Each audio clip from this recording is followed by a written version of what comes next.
Hey everyone, I'm here at PAX West 2017 to talk about PlayerUnknown's Battlegrounds with Chang Han Kim and Hyewon Yu from Bluehole. Right off the back of the Gamescom Invitational Tournament over in Germany last month.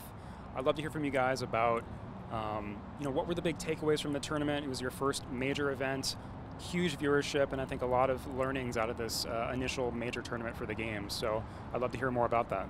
일단 먼저 저희 게임이 아직 We've only recently launched like 5 months ago and still in early access. But in spite of that, we really appreciate all the support and the love that everyone has been showing us so far. And this Gamescom was the first tournament that we've experimented with.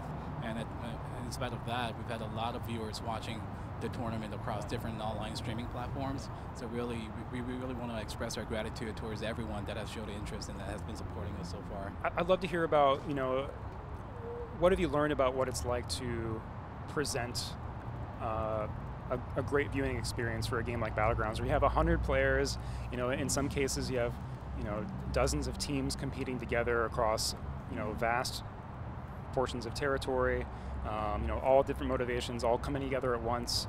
So what have you learned about sort of the best way to present a game like Battlegrounds from a spectating experience?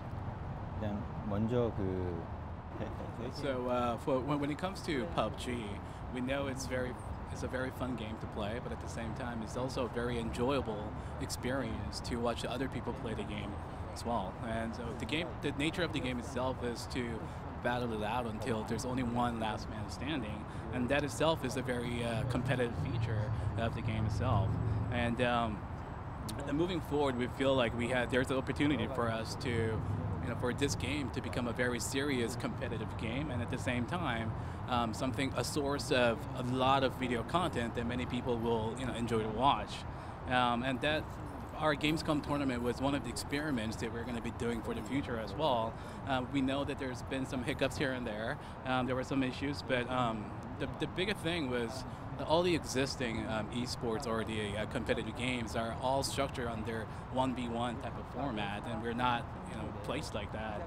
And all the other games were focusing a lot in trying to capture those real-time moments that were really critical to the results of the game. And I think we were trying to do something similar with this Gamescom tournament as well. But moving forward, we feel like there's so many different stories attached and so many different narratives being attached to different players and different teams that are participating in tournaments. Some people, make it till the last, team or the man standing, or some people just, die earlier than that.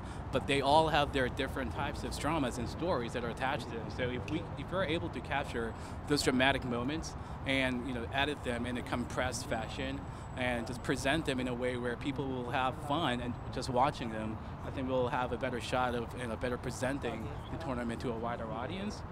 For instance, if it's a solo mode, it could be 100 moments of drama that we can put together. If it's 25 teams of 4s, it could be 25 moments of drama that we can put together and present it in a way that's very enjoyable to watch. And with that direction in mind, we're willing to invest more and just study and just keep researching on what it is that we could be doing to improve the observing mode and the replay system, and how we can work better with the production teams and etc. Do you think you may abandon altogether, perhaps, or are you open to not being a live broadcast if you can produce a better, more interesting experience for the viewership? 굉장히 적절한 예를 드렸다고. There's been some requests from the community, like asking us to maybe turn this into a golf broadcast and how they're doing it with their tournaments.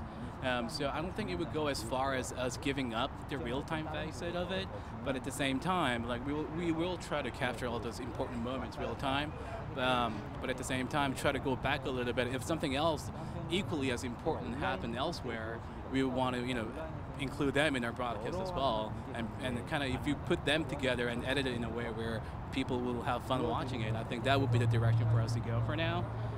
But at the same, and additionally, because online viewership is so big for us right now, and on online you are able to kind of have split screens and just present like 4 different screens for different players or different angles, and have the viewers select which ones they would like to follow or keep watching.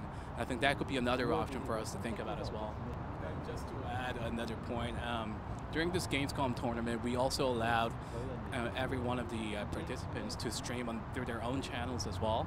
And there were some cases where their channels were much more fun to watch than the main channel itself, because they're able to present a different type of or different angles on the story and the drama itself, right?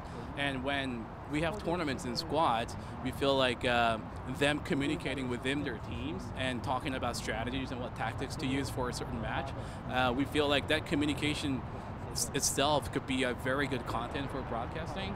So we are also very keen to seek for ways to utilize them and turn them into video content for the future as well.